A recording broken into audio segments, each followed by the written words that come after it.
Zach Anders is in Whatcom County, where we're still seeing a lot of water where it shouldn't be. But first, let's go to Alejandra Guzman, who's in Pierce County, where many are waiting for the power to come back on. So, Alejandra, how are they doing tonight?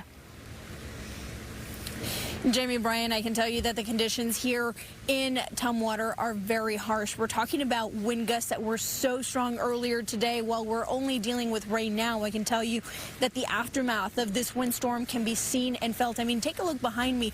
This years-old tree came crashing down and completely is blocking off access to Bush Mountain Road right now. No one can get through in or out unless you live in this area. But take a look a little higher.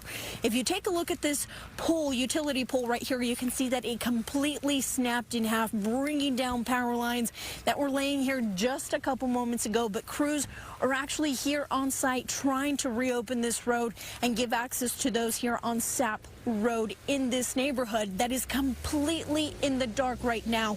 And you can see this has been an issue that's been going on for hours now. I mean, we have a crew directly heading into another restoration area right now.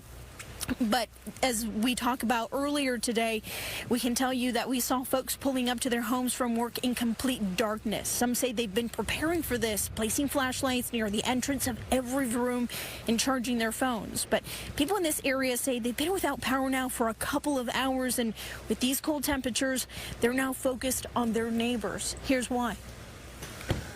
Check on your neighbors, make sure people are all right. You know, some people have medical equipment they're dependent on.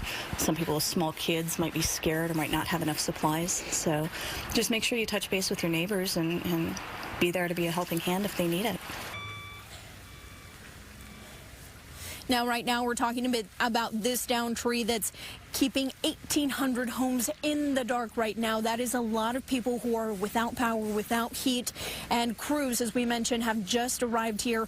They're trying to assess the damage. These wires are not live, and they've been removed from the street. Now their next focus is restoring power to a couple thousand, if possible. And those directly impacted, or those who feed directly from these lines, could possibly be impacted even longer. We're talking about restoration for those outside of these lines coming within an hour or two possibly, but that is still to be determined as they're waiting for another crew to arrive here on site. Now, we have spoken with other residents who say they've been preparing for this. We'll hear from them coming up in the next 30 minutes. For now, live in Tumwater, Alejandra Guzman, Fox 13 News.